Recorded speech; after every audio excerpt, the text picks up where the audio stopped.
రోజు రోజుకి గోల్డ్ రేట్లు పెరుగుతున్నాయి. తాకట్లో ఉన్న బంగారానికి వడ్డీలు పెరుగుతున్నాయని టెన్షన్ పడుతున్నారా? కొమ్మూరి గోల్డ్ వచ్చాక ఆ టెన్షనే పోయింది. కొమ్మూరి గోల్డ్.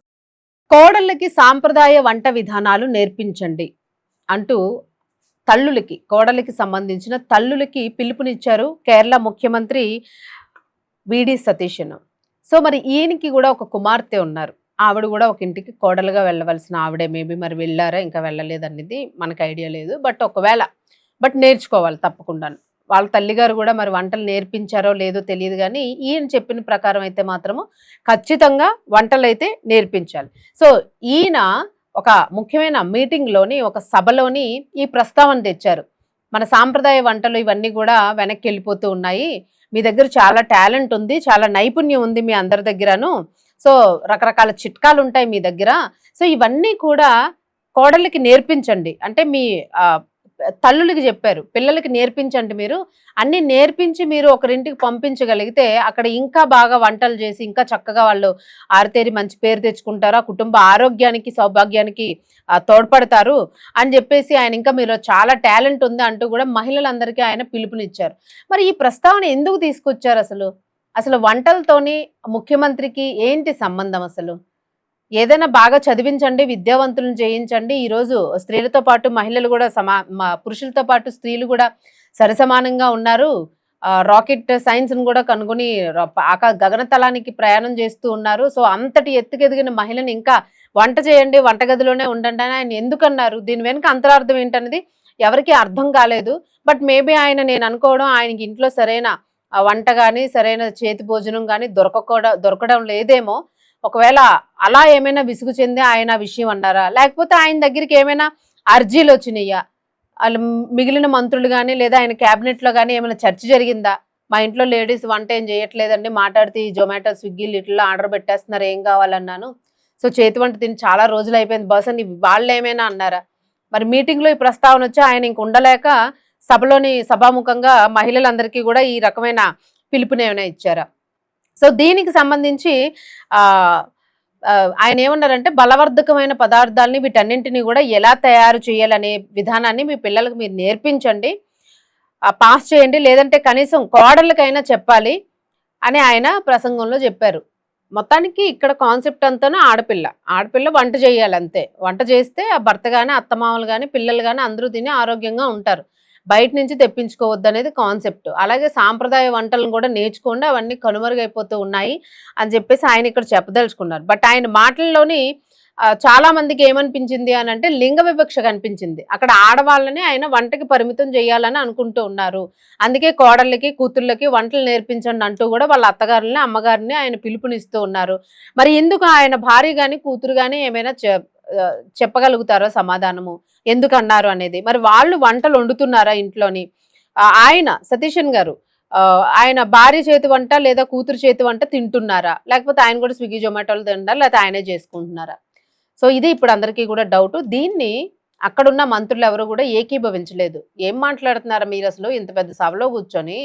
ఆడవాళ్ళు వంటల గురించి, సాంప్రదాయ వంటల గురించి, వాటి గురించి చెప్తూ ఉన్నారు. పైగా పుస్తకాల పాఠ్యాంశాల్లో కూడా స్కూల్స్లోని స్త్రీలు పురుషులు సమానంగా ఉండాలి అన్న దాని మీద పాఠ్యాంశాలు తెప్పించాలి అని అన్నప్పుడు మరి అప్పుడు పురుషుడు కూడా వంట నేర్చుకోవాలి.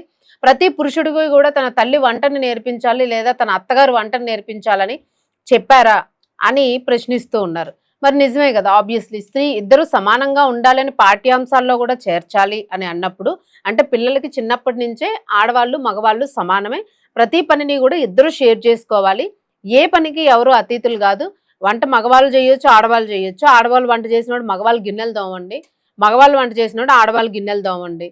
ఇట్లాగా ఆడవాళ్ళు ఆఫీసు పోయినప్పుడు మగవాళ్ళు బట్టలు ఉతకండి, మగవాళ్ళు ఆఫీసు పోయినప్పుడు ఆడవాళ్ళు బట్టలు ఉతకండి. ఇట్లాగా సరి సమానంగా వర్క్ని ఎందుకు షేర్ చేయడం లేదు అని ఇప్పుడు అందరూ కూడా దీని మీదే వ్యతిరేకిస్తూ ఉన్నారు ఆయన చెప్పిన స్పీచ్ మీద. మరి ఎందుకు సతీష్ని అట్లా అన్నారు అనేది ఇక్కడ చాలా పెద్ద క్వశ్చన్. ఇది అసలు ఏమైనా మీటింగ్ చర్చించుకున్నారా? క్యాబినెట్లో మంత్రులందరూ ఏమైనా మాట్లాడుకున్నారా?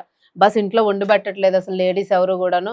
చిటికేస్తే స్విగ్గీ జొమాటో లేకపోతే ఇంకోటి సర్వీసుల్లో ఫుడ్ ఆర్డర్ పెట్టేస్తున్నారు.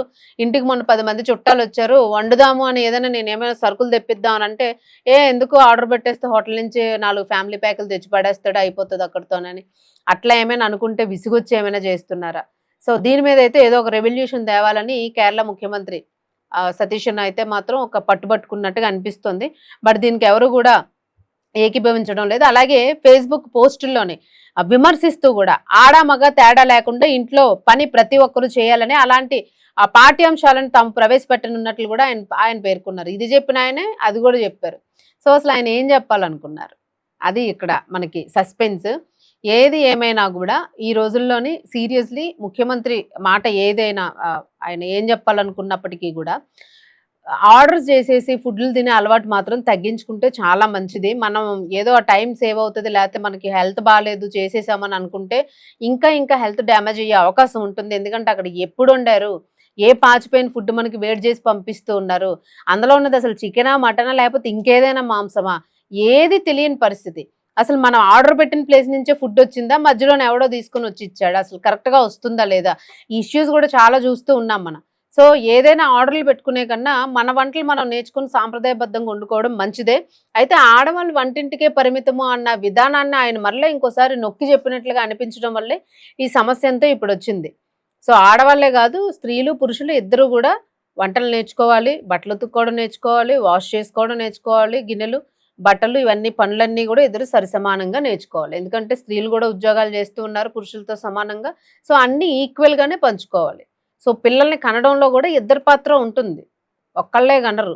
సో అన్నీ సరిసమానంగా ఉన్నాయి కాబట్టి సరిసమానంగా షేర్ చేసుకోమని చెప్తే బాగుండు. మరి ఆయన ఏదో చెప్పారు, దీనికి సంబంధించి ఇప్పుడు అనవసరంగా కాంట్రవర్సీ అవుతుంది ఇది.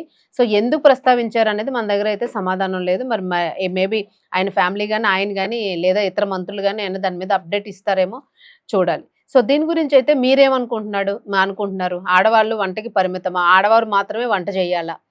ఎందుకంటే మన అందరు చిన్నప్పుడు కూడా అమ్మాయి గోరుముద్దలు ఎక్కువ తినిపిస్తూ ఉంటుంది, అమ్మాయి పప్పు సాంబార్ ఇలాంటివన్నీ చేస్తుందని మనకు కొన్ని తీపి జ్ఞాపకాలు ఉంటాయి.